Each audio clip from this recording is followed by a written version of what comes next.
This is the Veteran Woman Podcast, the only podcast dedicated to empowering, inspiring, and encouraging veteran women to overcome their struggles and celebrate their successes.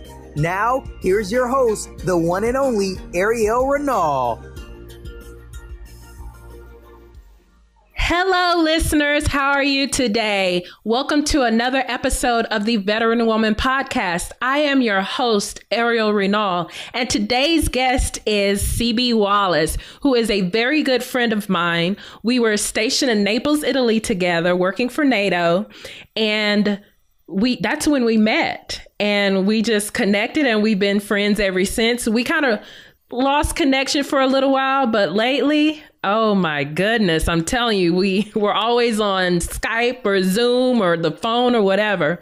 She is a wealth of knowledge. She's a retired CW4. She spent 33 years in the Army. 33 years, 7 months, and 2 days. Got to give her all of that credit. Do you know down to the minute? So without further ado, welcome, CB. Thank you, Airial. It's wonderful to be here. Thank you for having me. Thank you. Thank you. So I know we don't have any script whatsoever today, but I know you always give me a wealth of knowledge. You've been a mentor. You've been a friend. You've been like everything for me, confidant, everything. So I guess it's a free for all. I really need you to be on live so you can just answer other people's questions. I know, right? You know one thing that, and I know we don't have a script, and I wish we kind of did, because you know how I get sometimes. I tell you, sometimes I ramble. I tend to ramble a lot, and I try not to, but you know, something I was just thinking about. I just want to just preface by saying I was doing some writing last night, right? And so I was thinking about, actually I was out yesterday and I was, walking a little bit out at out by the ocean. And I was thinking about a friend of mine who called me last week. I'll try to make this short. Called me last week to tell me that a individual in the military, high-ranking individual, healthy, appears to be healthy, Ranger, airborne, all of that, out doing a command run last week, dropped dead. Really? Just dropped dead. 52 years old. And by all accounts, he was healthy. There was nothing ailing him. High-ranking officer in the military. And so I was thinking about that as I was, out walking yesterday. And, I was just thinking about, how we go day to day. We allow stressors that we break on our own plate. We allow other people's issues that we rake on our own plate. And we just allow stuff that affects us emotionally, that affects us physically, that affects us spiritually, that affects us mentally. We got all this stuff coming at us. And we, when that stuff comes at us, we don't know how to repel it and just grab hold of it. Somebody put a platter in our face full of stressors, we grab the platter. And I was just thinking that, all of those stressors, all of those things, we may not think that it's affecting us, but it is, and people ask sometimes, like somebody was saying, well, why did this one die? Or what did this one die from? Or how did this one die? Or whatever. And I don't want to make this morbid about death, but I just say that to say, we say all of that, why, the how, and the where did that come from, whatever. And you know what the why is? The why is just simply stress. And I think maybe sometimes we need to like write a note and just stick it on the refrigerator and just put the question mark, and then just put stress, so that, to remind us that life is short. Yes. And there's enough, I know we're all going to die. We're all going to die at some point or the other, but we don't have to escort ourselves to the grave. And the way we can avoid escorting ourselves to the grave is by learning how to manage stress. Yes. Learning how to, not even managing it, because managing it, you know, in my mind, I do this play on words. Managing it means that you got it, that you're holding on to it and you're doing something with it. I don't want to manage it. I don't want it. I mean, there is good stress. Well, there is a good point of stress at times, like when you're getting ready to take a test, or, you know, that part of stress, the good stress in quotations, that helps you move forward, that stretches you to do more. I don't call that stress. I call that motivation, whatever that, you know, because stress in and of itself, the word carries negative connotations with it. Yeah, I just, and I guess I just say that, and I'm not talking about anything, but I just say that to say that we have to avoid the stressors, the unnecessary stressors in our lives. You know, sure, there's some people my son's grown, so I don't know. I can't, I know when my son was small, I had the stressors that went along with being a parent and being a single parent when I was a single parent for a while, and those things like that. But unnecessary stressors is what I'm talking about. Live life, man. Life is short. And it's imperative that when we wake up every morning, that we thank God for life, for one. Thank God for life, and just be committed, be real with ourselves, and be committed to living our lives every moment, man, like it's the last curtain call. And I'm not suggesting that we be frivolous and all, nilly-nally and flower child and, out here going, living crazy. But life, day to day, every day, we should not go to bed at night with any kind of stress on us. And it's easier said than done. I got it. I know that because I still deal with some myself. But we shouldn't go to bed every night with stress on us, and we should not go to bed having regretted not doing something that you wanted to do today. If I want to go and sit at the beach all day and be a bum all day and do nothing, then I should be able to do that. And if that makes me happy, and if that is what I want to do for the day, then gosh darn it, that's what I'm going to do for today. Because when I go to bed tonight, you know what? It was hot as hell out there, but you know what? I did what I wanted to do. Exactly. I sat at the beach all day. And it's important that we do that because we never know. We never know when our day is coming. That healthy man goes back to running. He never knew that was going to be his last run. Come on. And that goes back to self-care. Critical. And it's not, and I always tell people it's not being selfish. It's like you said, critical. Right. You have to take care of yourself.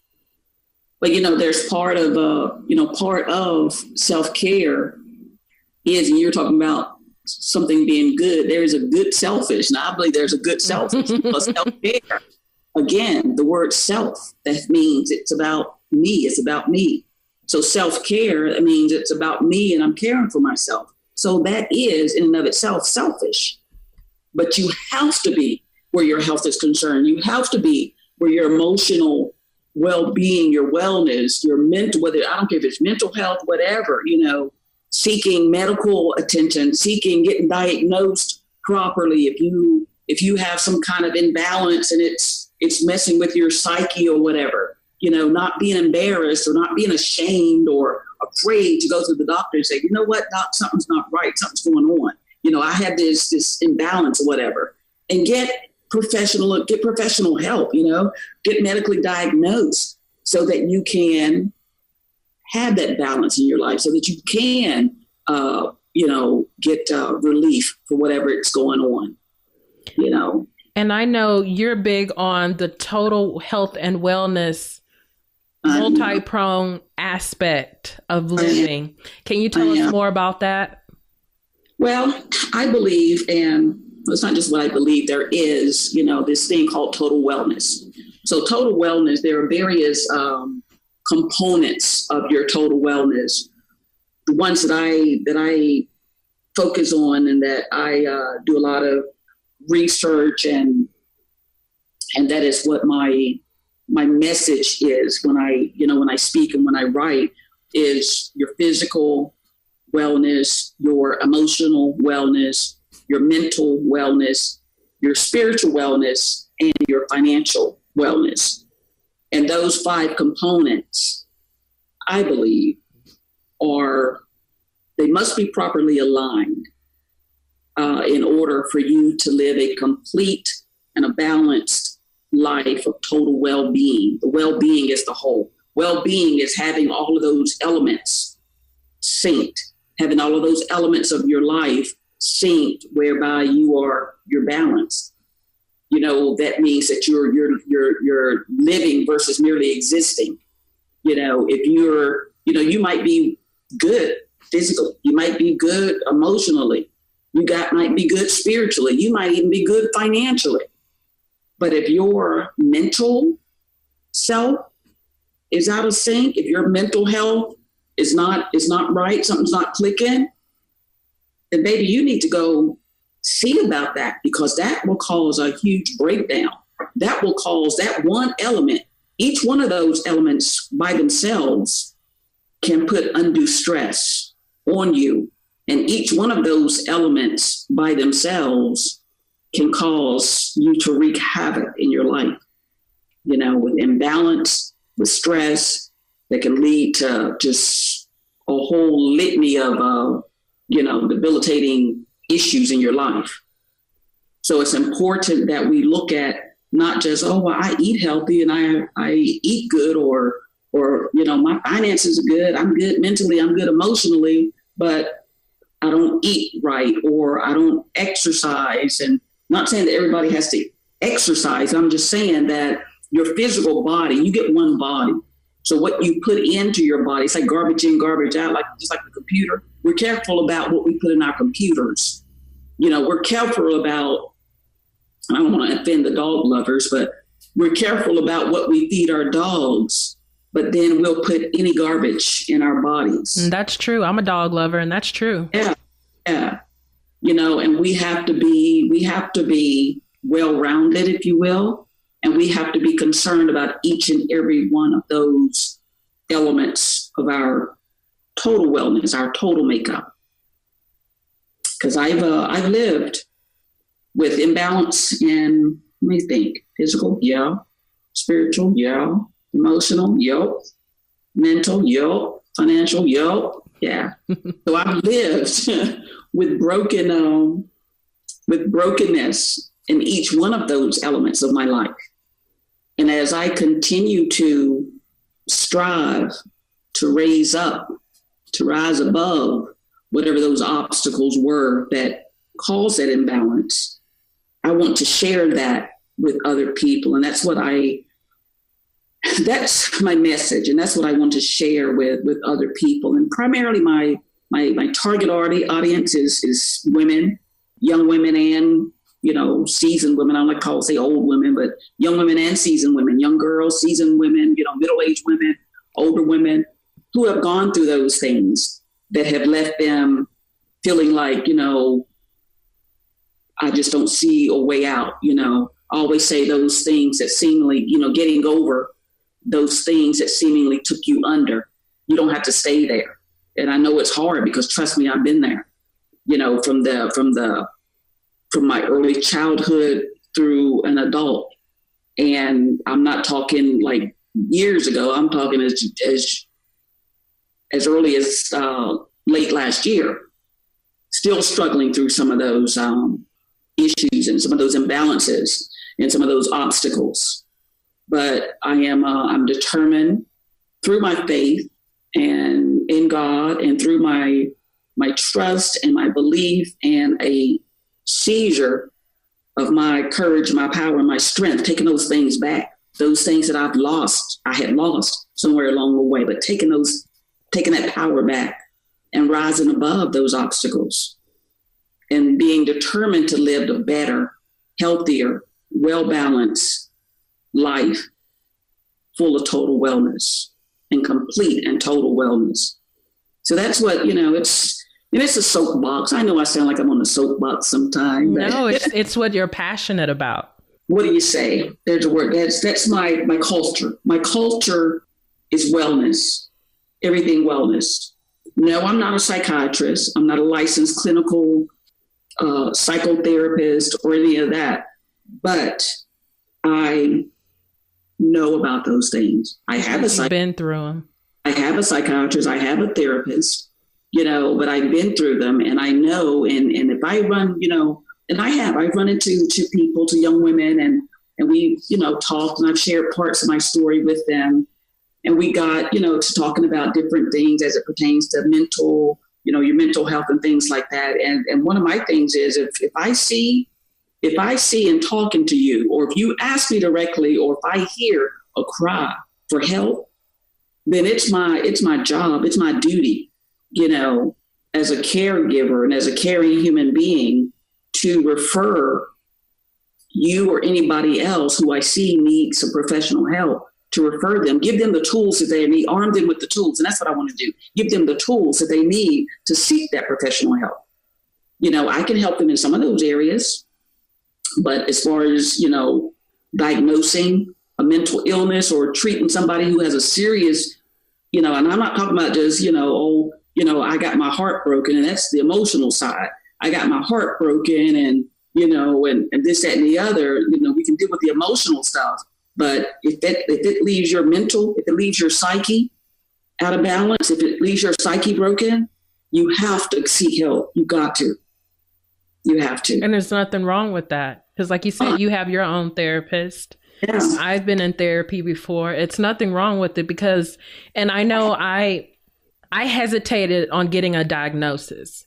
But once I had one and I was able to read and study about it, it helped me understand why I reacted the way I do, or why I think the way I think, or just anything. It helped me understand me better. Exactly. So, and even with the medications, I am a strong advocate for holistic health. Yes. But sometimes you need a pick me up. I always say, and I've had, I think it was my sister who said that, who told me that I was going to get in trouble for saying this, but I have this thing that I always say. I say when somebody, and it's not a laughing matter, but when somebody has needs some mental inconsistencies and needs some help or whatever, and she would say, well, they need prayer, they need to renew their mind in the Lord, and all. And I believe in all of that. I believe in the power of prayer. I believe in all of that. But what I said to her, I said, sometimes prayer and the Lord ain't enough. Sometimes people need Jesus. They need Jesus, and they need a psychiatrist to work together, work in concert to help them through those issues. Yeah. And it's not, it sounds funny, but I'm serious. I'm serious as a heart attack. I'm a strong believer in the power of prayer, but I also believe that the gift that some doctors have, and the years of schooling and the training that they've been given to help us deal with day to day, deal with life, deal with real life. Deal with the things outside of the Holy Spirit, those things that we look and we face and we touch every day. Sometimes we need help with that. And praying, I believe that you should pray and ask God, to whom should I go? Who should I seek help from? Send me the right therapist. I believe we should seek God and ask him ask him those things. Mm-hmm. And just I remember right before my breakdown, when I was calling out for help, I got just pray about it. And I remember begging, no, it's something else. I got the prayer part, but something is wrong. I need more help. I need help. And I just kept getting, just pray about it. But it's kind of like water. We wouldn't just, if we're thirsty, we don't just say, Lord, take this thirst away. Lord, take this thirst away. No, we go get this secular physical water. Need some water in your life. Or tea or whatever to drink. So, yes, I believe and we've talked about this quite a bit. I agree with you when it comes to religion and spirituality about, everything is not always just pray about it, but you have to act. Right. And realize that God is sending you, or he may be sending you those therapists, those coaches, those the doctors, whatever. Right. It's like that. And I know I'm not going to get it right because I can't tell jokes. I'm not a joke person. I love jokes, but I can't tell them. Me either.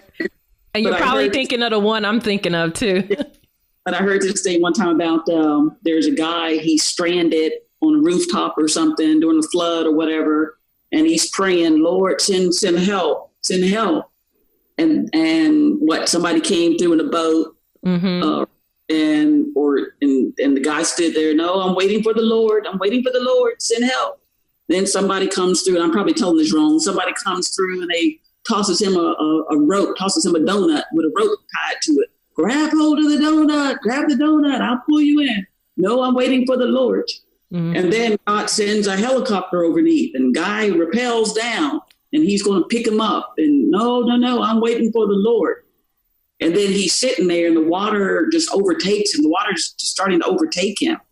And stop me if I'm not telling this right. The water starts to overtake him. And eventually he's succumbed by the water.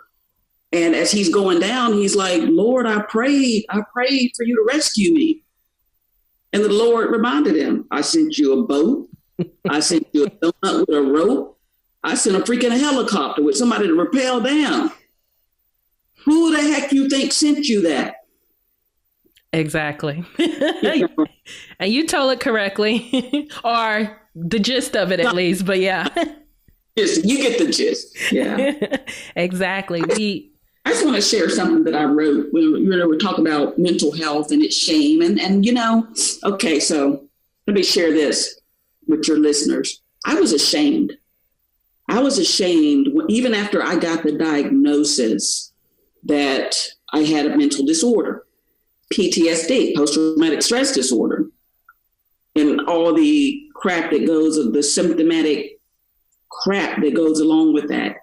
And, and the thing about PTSD, with that mental disorder, it not only affected my mental, but my physical came into play, my emotional came into play, my spiritual came into play.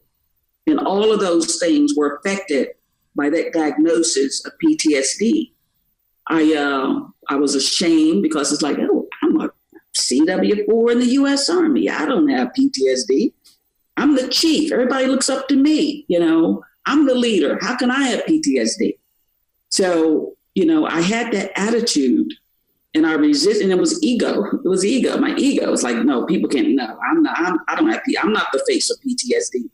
And, and I resisted that for a long time and resisted. And with that resistance, it stopped me from getting the help that I need through the therapy and through the medication. So for a long time, it was like I was ashamed. I didn't want anybody to know that. But then as I live and as I see and as I go day to day and talk to other people, and I see the things that people are going through, and it's like, I think it's inherent. It's inherent upon us to share these stories, to let people know that they're not by themselves, man, to let them know that it's not shameful, that it's something that you can get help with. It's not, it's not a disease that you're going to give to somebody else. It's not, it's an illness, and it's something that needs to be dealt with. So one night, I was sitting and I was thinking, I said, Lord, I have to share my story. I've got to, if I can just help one person, if all God called me to do in this world is help one person, I want to do that. But how am I going to help that one person who's been assigned to me if I never open up? I wore the mask for so long. So it's like, okay, I have to take the mask off so that I can be able to be a help. So just something that I wrote one night when I was thinking about that. it was actually during PTSD Awareness Month. And so I said, every month is PTSD Awareness Month.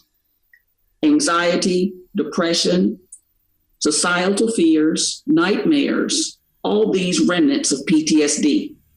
It's a hard and lonely place to be. Every day I wake and pray in expectation of a good day, shrinking internally while swelling externally. Intellectually, I'm wondering, why can't I, in and of myself, fix this? But there is no magic balm. There's only coping and trust and faith in a true and living God who gives us strength by his grace daily. I'm praying. No more shame. It's my story. I am an overcomer. I am victorious. I am restored. So it's like, you just have to, you got to get past the shame. You got to get past the shame. You got to find help, support groups, therapist, whatever you need. And what you need and what I need may not be the same thing. So it's like, I can't compare with you and you can't compare with me, but we have to accept the fact that we have these illnesses. I always say all the time, I have PTSD, but it don't have me. Yes. I get treated for it, but it still don't have me. I'm not going to let it cause me to miss out on life. I'm not going to allow it to cause me not to live a well, full-rounded life, to walk in total wellness every day of my life. Sure, there are days I can't get up out of the bed. There are days I don't want to get out of the bed. There are days I don't want to talk to people. I don't want to see people. But I get through it. I push through it. I rise above it. And every day I rise above it. And that's one of my taglines is rise above and be better. Every day I rise above it, whatever it is, rise above it and be better, walk in a better, healthier, and happier life of total health, total healing, total restoration, and total well-being. That's what it's all about. And speaking of sharing, I know you shared part of your story in a book that you co-authored. What is that book entitled and how can people get a hold of it? The book is, the book I co-authored is called The Apple of His Eye. It's reflections of survival, struggles, and successes of single mothers. It was a collaborative effort written by 14, I think it was 14 others, 14 authors. And it's, the book was dedicated to mothers, single mothers and single fathers, single parents. And it's about each excerpt in the book, each chapter in the book was written by a different lady. And it's about as the title suggests, our struggles and how we survive those struggles through God's strength and our faith in God, and how we survive that and turn those struggles into success in raising our children, as single parents. I may be biased, but it's a literary masterpiece. And I think it's something that every single mother, every single father, it's a great book for singles ministries. It's just a great book. And they can get the book. They can go to my website, which is CB Wallace Media. That's Charlie Bravo in my military lingo. I still remember. Charlie Bravo, Whiskey Alpha, Lima, Alpha Charlie Echo, Mike Echo Delta India Alpha.com. I just want to see if I can remember that. I know. I saw you look up do I remember? But cbwallacemedia.com. That's my website. And there is a link on the website where you can purchase the book. And it's and when you go through the purchase, when you click on it, go through the purchase, there's actually a section that if you want the book autographed, if you want it autographed or special, or a note, written to you, personalized. That's the word. If you want it personalized, there is an area on the book purchase site where you can indicate your name and, if you want more personalization. So yes, I would love to share that. And I have a couple other books written, coming out. I'm taking pre-orders for a couple of them, and those also will be on my website as well. So pretty much if anyone wants to get in touch with you, even find out whenever you launch your total wellness programs, to go to cbwallacemedia.com, and the information will be on there. If you want to sign up for her email list, so you will know when the program's launched, when the books are out, when the pre-sales go on, make sure to sign up for her email list as well. Yes, thank you. So do you have any last nuggets of knowledge that you would like to share with our listeners before we end this episode? Well, I would just like to end in saying, and I have to be careful how I say this, when I talk to, I know when I talk to you and when I talk to some others, because I think I'm a mother, I think I'm everybody's mother. And I'll say things like, you need to. It's like, and I have to say, no, I don't mean to say you need to, but I would urge you, every listener, to just take inventory of your life. Take a day, take some time and just sit by yourself in solitude, in prayer, get your notebook, if you will, and just take inventory of your life. List out those areas of wellness that may be imbalanced in your life, whether it's your physical, your mental, your spiritual, emotional, your financial. List those areas that maybe one, it may be two, it may be all of them, but list those areas out and then take inventory of each one and ask yourself, okay, so physically, there's an imbalance. Or no, let's do this one. Let's go with emotional, for example. Emotional, I'm imbalanced. There's an emotional imbalance in my life. And then you got to back that thing up and you got to look and you got to be honest. You got to be honest with yourself and say, why am I imbalanced emotionally? Is it because of bad relationships? Is it because of toxic relationships? Just be honest and just list out, why am I imbalanced in this area? And then from that, you can see, okay, so if it's a toxic relationship, so why am I holding on to this toxic relationship? And then back that thing out. It's like doing a military decision-making process. Back that up and find out, why are you holding on to that toxic relationship? And then break that down. And there are steps, and there's some steps, and there's there's actually a little free workbook that I'm going to be offering on my website that lists the steps and how you go through the steps to determine and to hold yourself accountable for removing that imbalance in your life. After you've made a decision to make a change that you don't want that imbalance, because see, you can't do it. You can't remove the imbalance until you want it. You got to want to change. You've been listening to the Veteran Woman Podcast. If you want to connect with Airial and let her know what you thought of today's show, be sure to head over to www.theveteranwoman.com and follow her on Facebook, Instagram, and Twitter @The Veteran Woman.